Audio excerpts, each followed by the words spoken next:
Okay, welcome back.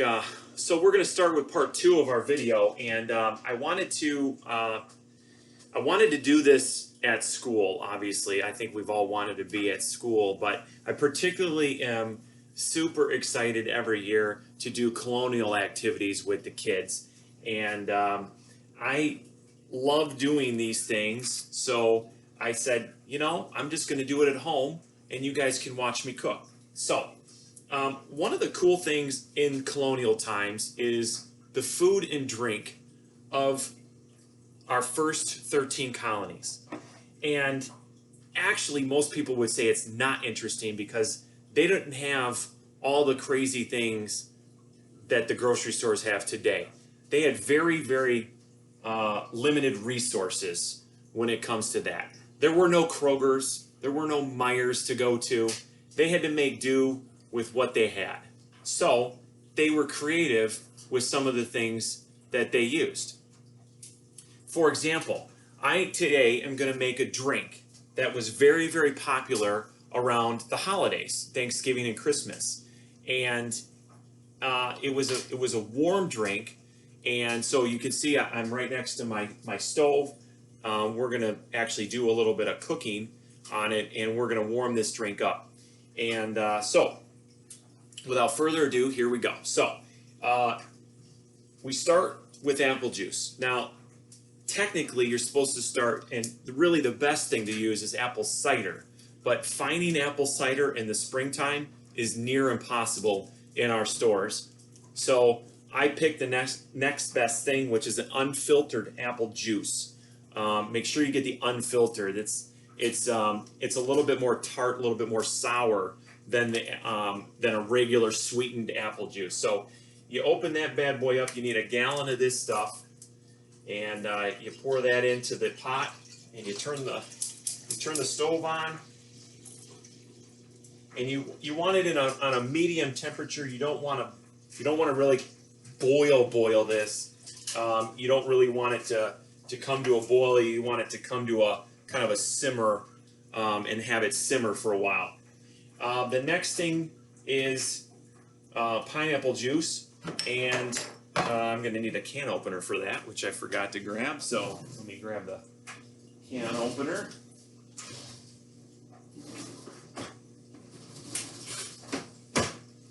And of course, you can never find what you need when you need, oh, there it is. How about that? Okay.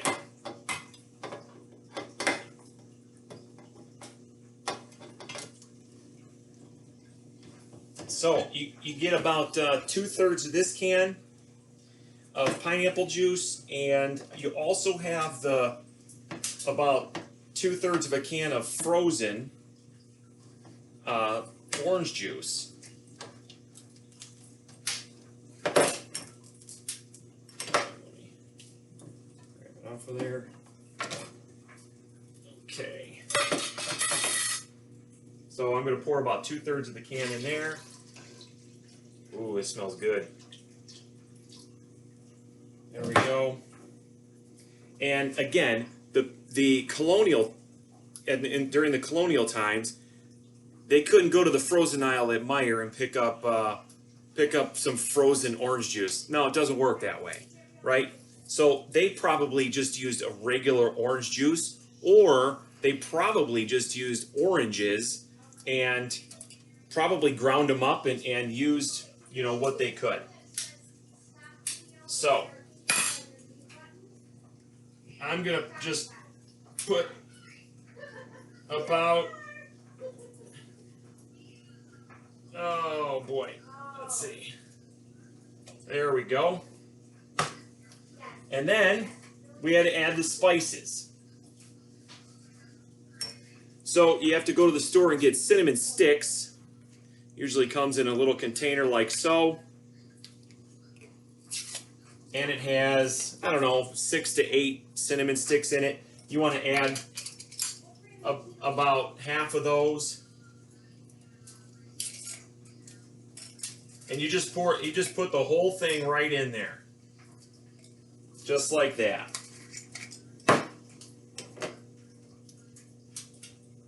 You want to take nutmeg. You want to go buy nutmeg. and you just want a little bit of nutmeg.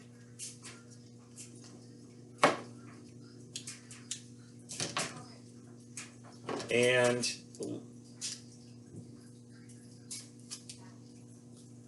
this is not working out the way I wanted it to.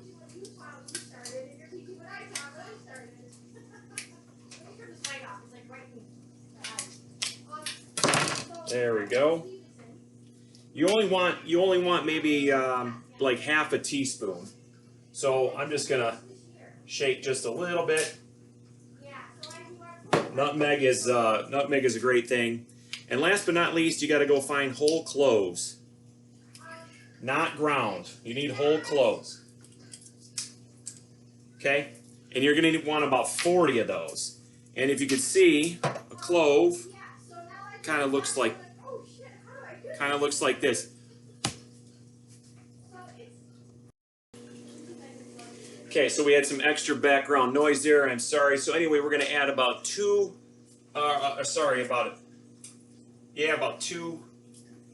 handfuls of clove in there. And then last but not least, we're going to take juice of a lemon. So, cut it in half, and then just squeeze the juice of that lemon in there best that you can. Now, I'm going to pause this video. We're going to let this boil for about a half an hour. And we're going to come back and give it a go.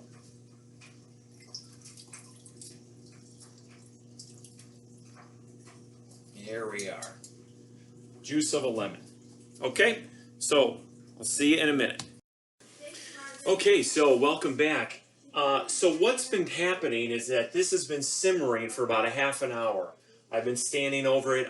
I'm constantly stirring because I don't want the bottom to boil.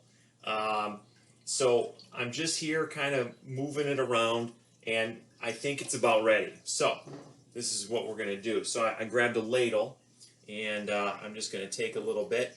And I don't know if you can tell or not, but it's kind of a, you can't really tell, but it's kind of a yellowish reddish kind of a drink.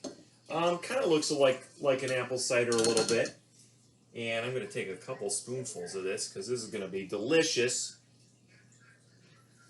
There we go. Pour it in one of my famed coffee cups, right? And cheers. You can see it's nice and warm. It's steaming, and let's give it a try. Ooh, yeah. Okay, that's so good. So like I said, it's a very easy recipe. You can grab the stuff at any store. And it was a very, very popular drink in colonial times. It was called a wassailing drink. And it was created by the Puritans, who basically settled in the northeastern part of our country. And it was very popular during the Christmas season. Wassailing actually means to be with family, which is a great term for right now, because that's what we're doing. And actually, if you're really interested, what they used to do was they would drink this, and then they would go out and they would carol. So they would sing Christmas carols to their neighbors. So you could still do that too if you wanted. You just can't, just don't go within 6 feet of somebody. So with that said, cheers, and we'll see you pretty soon.